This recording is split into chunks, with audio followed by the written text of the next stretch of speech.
Nous sommes aujourd'hui en 2024, et mes avis ont bien changé. Car l'été 2023 est derrière nous, et un événement m'a prouvé à quel point, tu es aussi pourri de l'intérieur que Ted. Et oui, durant 2 ans, vous avez tout fait pour ne pas croiser ma route. Pour éviter que toutes ces vérités sortent du puits.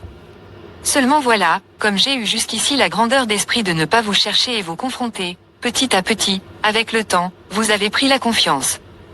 Lors de vos vacances 2023, vous avez eu le culot de vous pointer dans un bar, où vous savez pertinemment que j'y suis tous les soirs avec mes amis, mes neveux, etc.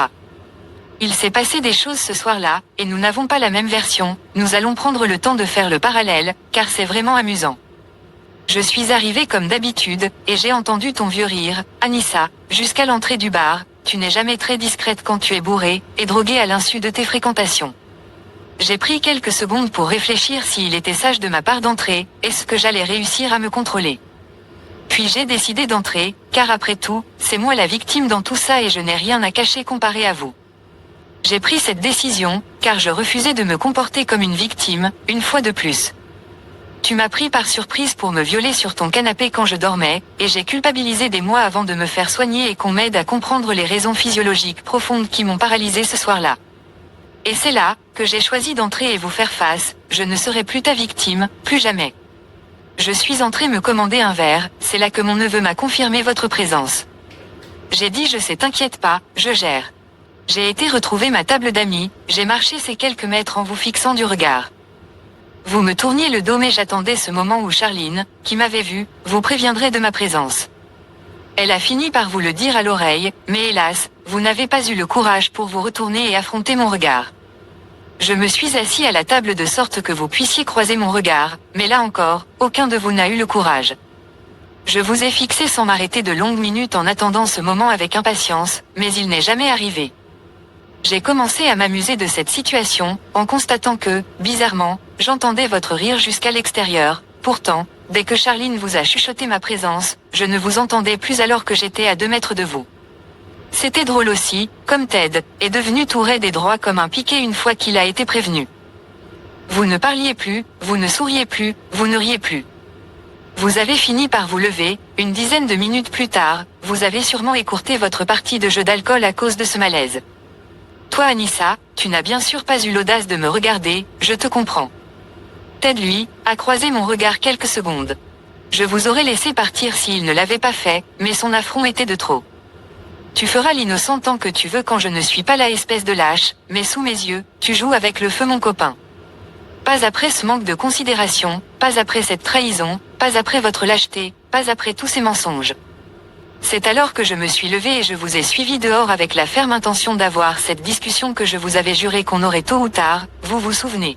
Oui, cette discussion qu'on aurait pu avoir avant notre déménagement à l'étranger, et qui aurait tout changé. Contrairement à vous, moi je n'ai qu'une parole, et ce n'est pas de beaux discours pour enjoliver mon personnage.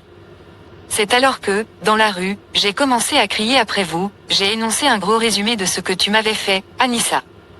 Que c'était pas la peine d'accélérer le pas, que je vous avais promis que nous aurions cette discussion, et que ce jour était venu. Que nous allions parler des faits, que tu m'as violé, que tu m'as masturbé dans mon sommeil en te chauffant contre moi.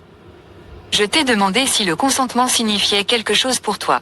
Car le fait que je dormais laisse peu de doute sur le fait que je n'étais pas en état de consentir à ce que t'allais me faire.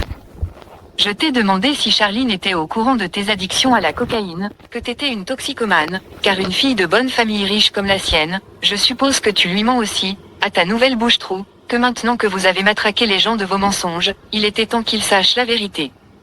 C'est alors que, au coin d'une rue, on vous a vu commencer à courir.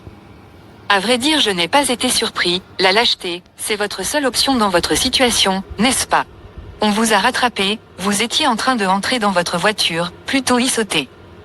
J'ai même entendu le clic du verrouillage quand je suis venu à ta fenêtre, en te disant, bah alors. On fuit encore. Pour une fois ne soyez pas lâche, descendez, car quand je suis à 1000 km de vous, vous n'arrêtez pas de me salir et parler de moi, mais en face de moi vous courez à votre voiture pour vous enfuir, sérieusement. Puis vous avez démarré, et là je vous ai dit que ce village est petit, on finirait de toute façon par se recroiser un jour, que ça ne servait à rien de fuir, vous savez très bien ce que vous cachez. Petite parenthèse, retenez bien cette phrase, car c'est assez rigolo de comment ils l'ont retournée pour se victimiser encore et toujours. Vous faites pitié, tout dans votre comportement témoigne de votre culpabilité, et c'est bien dommage que vos fréquentations n'aient pas encore eu la clairvoyance de s'interroger là-dessus. Mais ça viendra, croyez-moi. Car la vérité, une fois mise au grand jour, est bien plus étincelante que le mensonge, n'oubliez jamais ça. Bref, une fois la voiture verrouillée, c'est là, Anissa, que t'as eu un élan de courage à me rire au nez et me faire des doigts d'honneur. Quel culot après tout ce que tu m'as fait, et que toi, au fond de toi, tu sais ce que tu as fait. Je t'en prie, essaie un peu d'être crédible, c'est pas en s'enfuyant, pour que ta pigeonne en entende le moins possible sur la vérité que j'étais en train d'énoncer, qu'après enfermé dans ta voiture tu essaies de paraître pour celle qui n'a rien à se reprocher, je t'en prie, tu trompes personne. Bref, quelques jours passent, et j'apprends que madame, est allée porter plainte. Pour quel motif, je me le demande encore. Toujours est-il que je suis allée à la convocation au tribunal. À mon arrivée, tu as vite détourné le regard, après une seconde où je t'ai vu te décomposer. C'est marrant, tu ne m'as pas fait de doigt d'honneur ce jour-là. Eh bien non, pardi, tu avais comme plan de te victimiser devant un juge, il ne fallait pas montrer la vraie facette de toi-même, comme d'habitude, je dirais. Je t'ai fixé sans jamais arrêter dans ce couloir durant je dirais 1 heure entière en attendant l'audience. Et là encore, tu n'as jamais osé affronter mon regard. Tu étais là, à te caresser le bras sans cesse, comme quand on est en insécurité. Ensuite, passons rapidement cette audience où tu t'es victimisé comme d'habitude avec des arguments inventés de toutes pièces, en exagérant les faits, que je vous ai agressé et insulté dans la rue, et qu'ensuite, je vous ai soi-disant dit que ce village était petit, que je ferais tout pour vous retrouver et vous agresser à nouveau. Petite parenthèse, pour rappel, j'avais simplement dit que ça ne servait à rien de fuir, que ce village est petit, et qu'on serait forcément amené à se recroiser donc autant qu'on ait cette discussion une fois pour toutes et basta.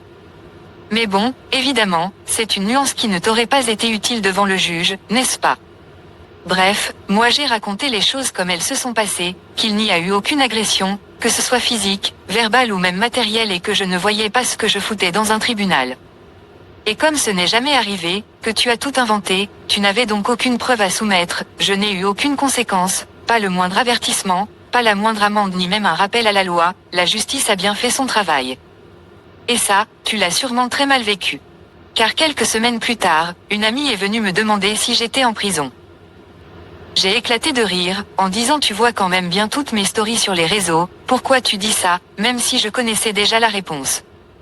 Cette personne m'a ensuite expliqué, que vous racontiez ça à tout le monde en jubilant de ma punition, et qu'ils avaient obtenu justice à cette agression en m'envoyant en prison. J'invite toute personne, qui voudrait enfin ouvrir les yeux sur ces 2 parasites sociaux, de venir me demander de lire la lettre de la réelle décision, de ce jugement, c'est-à-dire, absolument rien. Mais bon, je suis très surpris de constater que, personne ne s'est dit, tiens, si vraiment ces gens sont des gens bienveillants, comment peuvent-ils se réjouir qu'un père de famille d'un enfant en bas âge, finisse en prison? Là, est encore une preuve du fait qu'ils sont profondément malsains, et qu'ils ont de lourds secrets à cacher. Anissa, tu sais, je ne suis pas dupe. Je sais quel était ton objectif en allant porter plainte, c'est avec fourberie, que tu t'es dit je vais me faire passer pour une victime, pour le décourager de retenter de venir me parler devant ces gens à qui j'ai menti, pour que cette vérité, reste à tout prix cachée. Et là, tu te dis même s'il n'y a pas de suite, j'aurai une trace écrite, et là, s'il recommence, je reporterai plainte, en espérant que cette fois il y ait de vraies suites, et que tu n'auras pas besoin d'en inventer pour donner du sens à tes histoires, et prendre tes amis pour des cons.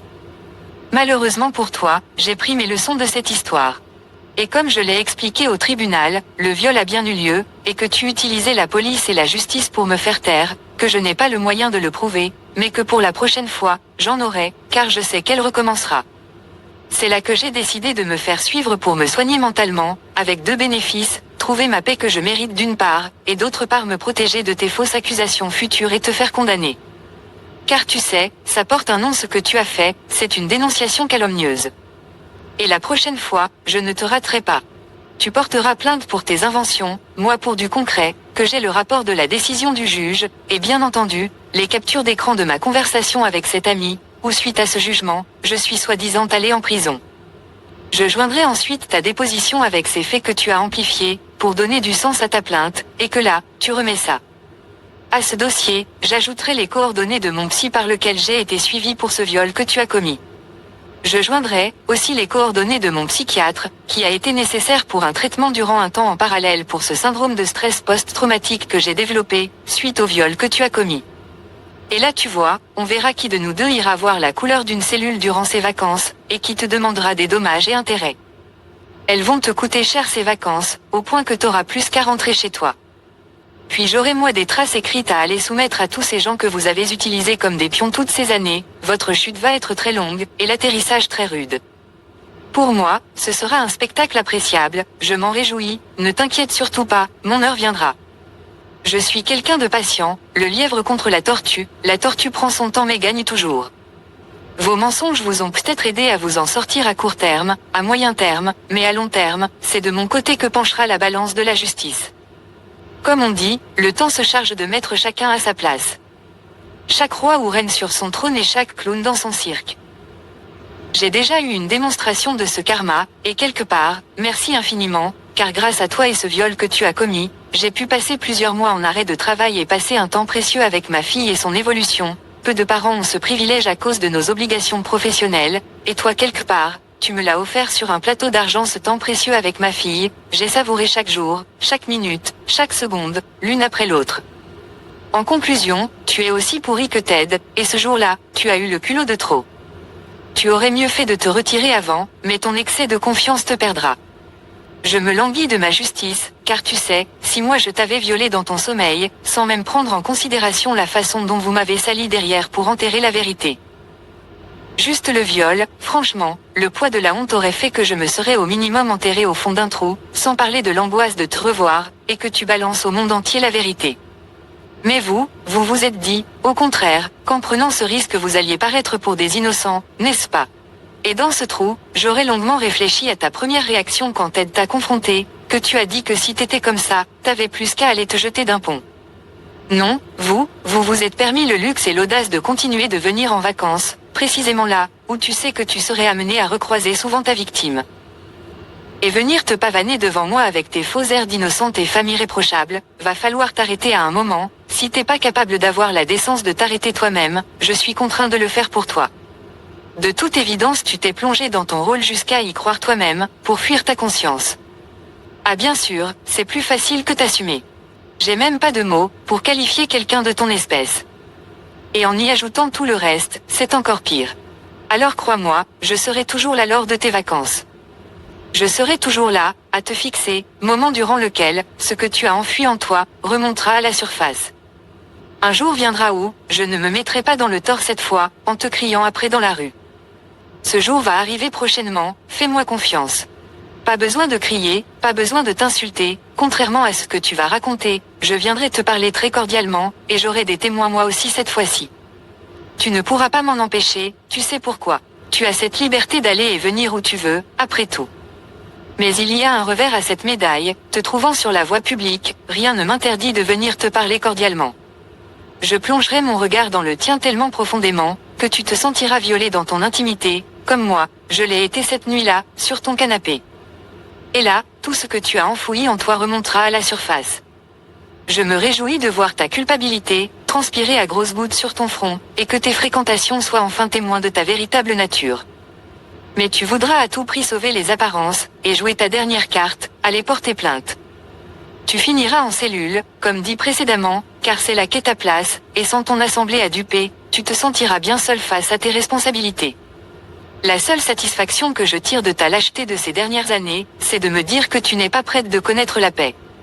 Déjà moi, en tant que victime, j'ai mis des années et je commence seulement à la toucher du bout des doigts. Sauf que moi ça fait longtemps que je fais face à la réalité, contrairement à certains.